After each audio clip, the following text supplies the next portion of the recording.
For today's video, we're going to be taking a look at the 24H2 update for Windows 11 and how to roll back if you need to. And Microsoft really has been getting a lot of hate for this latest update, whether it's the most recent issue with the drive controllers causing the drive to basically disappear and no longer be seen by Windows, causing a full blue screen, or other things like games not working right, drivers having weird errors, or just general instability of the system.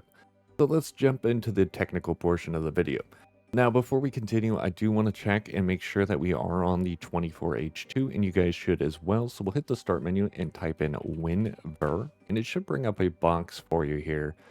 Right in the center, you're going to see 24H2, the OS build, and that is perfect. Now we know we are on the 24H2. Now, one thing you guys should do, though, is if you have updated quite recently to the 24H2, you should check and see how long ago you actually installed that update, because Windows actually gives you an easy way to roll back Windows to the 23H2 version if you have done it within the last 10 days. But there's actually a way to see how long ago you updated and to extend that 10-day window as well. So to do that, we're going to go ahead and open up PowerShell, and we're going to run PowerShell as administrator and hit yes, and perfect.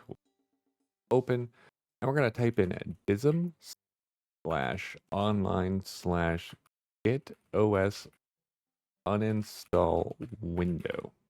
And this is what I was talking about. We had just updated to the 24H2 update, and we have a uninstall window of 10 days. That's exactly what we wanted to know. So now we can type in DISM /online/set-OUninstallWindow/value.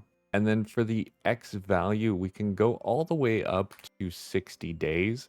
And honestly, I would definitely recommend these 60 days or at least 30 days, because you never know what kind of weird issues you're going to have. And I feel like 10 days is way too short for a lot of people.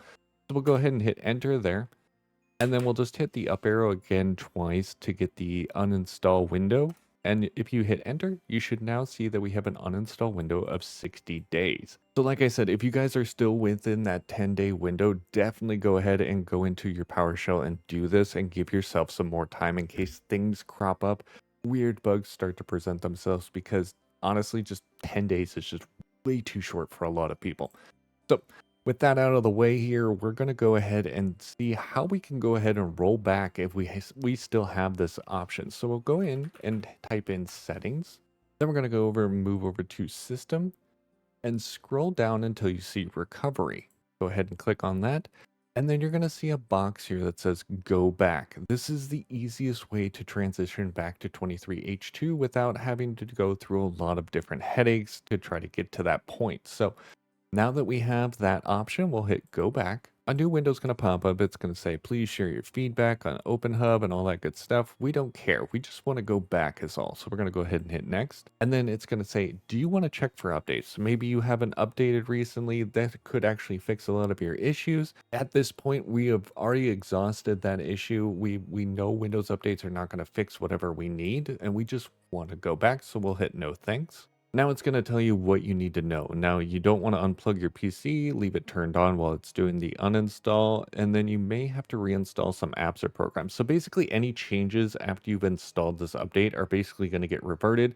So if you have things like files or applications that you've installed or created or anything post 24H2 install, it might get undone. So really be sure to back up any data you think that might be important that could get lost, because you never know with these uninstall and reinstall updates. It being Microsoft, there is always that wild card in there that things could get so corrupted that you might have to just reinstall the OS entirely. So be sure to just back up your stuff if you can, and then we'll go ahead and hit next. Then it's going to say don't get locked out. So if you guys had a password on your account prior to update and then maybe you removed it or changed it, you will need to know that old password, because it's reverting back to that time when 23H2 was installed. So we know our password. We'll go ahead and hit next. It's then going to thank you for trying out this build.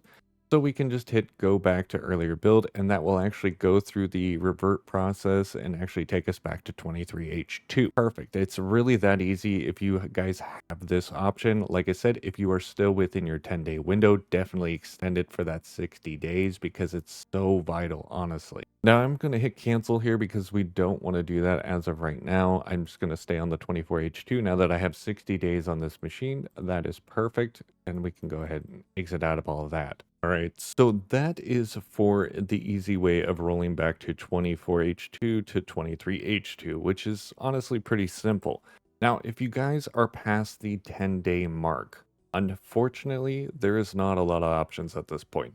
The only option you can do to get back to 23H2 is going to be actually reinstalling the OS entirely, which I think is just completely ridiculous. And I totally get the frustration if you guys are past the 10-day window and you didn't extend it, because honestly, Microsoft doesn't even give you the option. They don't even really tell you that you have this 10-day window. I feel like it's just there. You kind of need to know it exists, anything like that. So there's a lot of frustration there.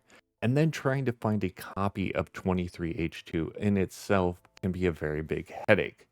So the problem with Microsoft is they don't actually give you the ability to download the 23H2 update anymore after 24H2 came out. That's the only image you're ever going to be able to find on Windows' site. So you either need to have a copy of the ISO that you could use later, or you're going to have to go to different websites to try to figure out where you could download it. And I'll briefly show a couple of websites that do exist. Now, I don't condone these. They could have malware in them, everything like that. So be careful if you're going to choose these two different sites to try to get that image, but they do exist and they do have a reputation of being decent. So take that with a grain of salt, unfortunately. There are countless Reddit threads out there, countless YouTube videos showing you how to use those sites to download an older image of Windows 11. But like I said, Windows itself does not allow you to do so. They only allow you to download the 24H2 version. Well, that's the video today. Hopefully you guys learned a couple things. Hopefully you guys are within the 10-day window or haven't even updated to 24H2 yet, and you now are aware that you can do that kind of thing and easily revert back if you need to. So hopefully you guys liked the content. If you did, like, comment, and subscribe down below, and I'll see you